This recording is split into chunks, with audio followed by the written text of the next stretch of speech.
Втория ключов продукт, приложен в нашата схема тук, е Benevia, иновативен инсектицид на базата на активното вещество циазипир. Това е продукт специално формулиран като ОД формулация за листно третиране в активната вегетация на културите. Benevia осигурява бързо и надежно действие срещу гризещи и смучещи неприятели, като белокрилка, трипс, листни въшки, доматен миниращ молец, миниращи мухи и различни видове нощенки. Препоръчваме да се прилага в началните етапи от развитието на неприятеля, от яйцеснасене до излюпване на първи ларви, като в зависимост от вида при някои видове може да се прилага и срещу възрастното, например при белокрилката. Поведението на неприятелите се променя още в първите часове, като спират да се хранят, а пълният контрол се реализира в рамките на 3 до 4 дни. Продължителността на действието е 2-3 седмици, което осигурява устойчив ефект дори при сериозен натиск.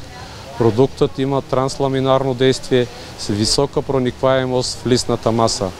Benevia е регистриран за употреба в оранжерийното производство при краставици, тиквички, пъпиши, домати, пипер, патладжан, марули и други салатни видове.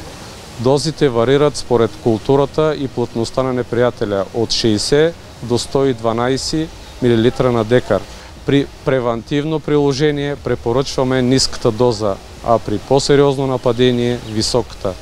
Benevia е изключително гъвкаво решение, което осигурява сигурен контрол при повишен натиск от неприятели и гарантира защита в най-критичните фази на развитие на културите. Позволява да се прилага и в периода на беритба благодарение на късия карантинен срок от 1 ден.